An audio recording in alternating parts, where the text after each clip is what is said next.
Do not attempt to adjust your dial. Ba-da-bum-bum-bum. It's your boy Big Vern. This is App Stupid, the fastest growing sports and entertainment show on these YouTube streets. You're welcome. Holla. What up? It's your boy Big Vern coming to you live from the App Stupid Studios. And we pushing a new rap album this month. T.I. Kill the King. In stores now. Get it where you legally consume music, whether it be Apple Music, Google Play, or Spotify. My personal favorites on the track is Let 'Em Know. Oh man, Let 'Em Know is serious. Where I'm From with Anderson .Paak. Mr. Him. Oh my God, that one is crazy. Dope Boys Academy with 2 Chainz, T-Pain, and Jeezy. Trauma Bond is my jam, though. Trauma Bond, man, that is my jam. With the Marching Crimson Pipers, it's crazy. Yo, T.I. Kill the King in stores now. Ain't no party like a Big Vern party if it ain't no party at all. Hit the like and subscribe button on a Saturday. We getting busy in the building. It's your boy Big Vern. If you're new here, this is what we do here. Hit that like and subscribe. Goes a long way. Y'all know y'all appreciate it. We talk back. Gonna go ahead and walk around the corner, go to the store, because my mama needs something from the store. So I gotta go ahead and talk some NFL. Fernando Mendoza. Fernando Mendoza, he was on Max Crosby's podcast, and he was talking about the similarities between Coach Kubiac and Kurt Cignetti about practice and them wanting him to be the best quarterback that he can be in this situation. I'm not going to hold you. Listening to that interview, I like Fernando Mendoza more. I mean, of course, I'm a Big Ten Indiana wonk. I have no choice. I'm here in Indiana. So, yeah, we ride with our teams, ride or die. That's Butler, Ball State, that's Notre Dame, that's Indiana, that's, yeah, Indiana State. Yeah, we rocking. However,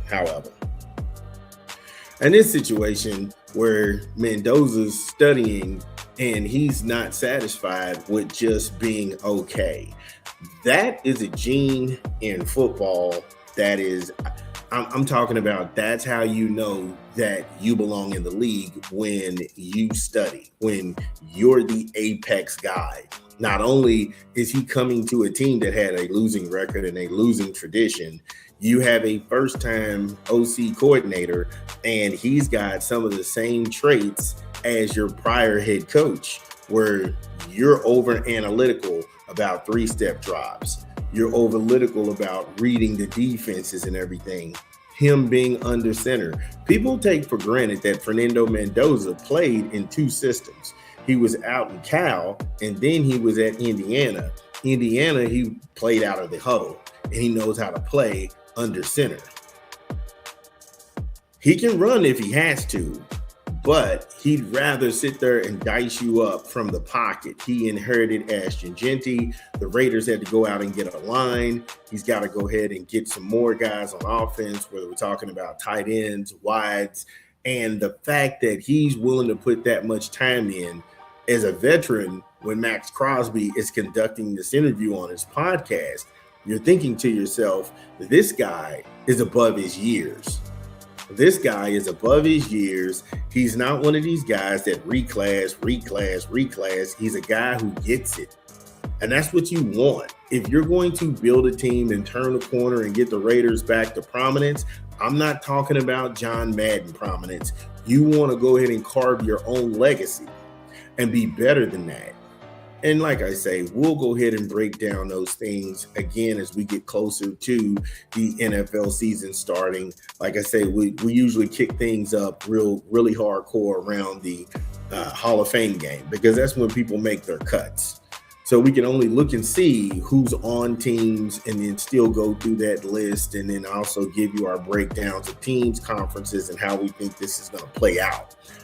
But for Mendoza to step into the lion's den, to assume the controls, because whether he likes it or not, he's going to be over scrutinized.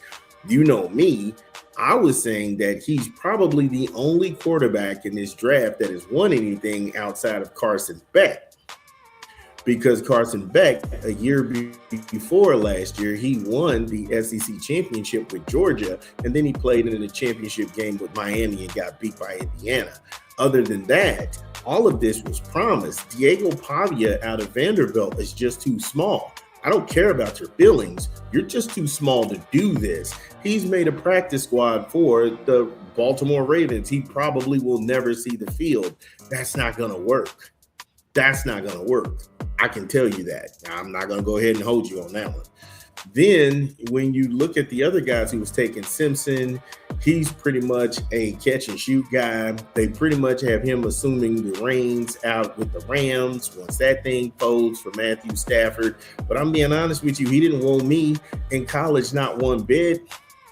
I wasn't woed like this guy was here. They're already messing with the kid from Penn State, already changing the way he snaps the ball and everything, Drew Alar.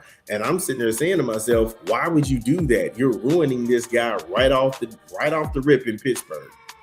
Then also you have Will Howard. He isn't even playing in Pittsburgh. They got him sitting right behind Aaron Rodgers. Again, this was a bad crop of QBs that came out this year.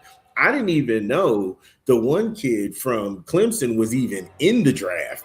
I was like, damn. And he got taken like 6 rounds. And I'm like, who is he? Again, that's going to be for another day. However, I think the Raiders have a gem. I think that Mendoza, he's going to go ahead and bring a level of non-complacency.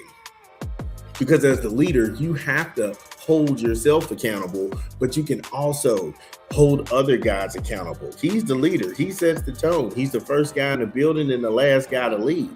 And as long as he keeps it all football and he doesn't let the media and all of that go to his head, I think Fernando is going to be pretty cool. I think he's going to be pretty good to watch.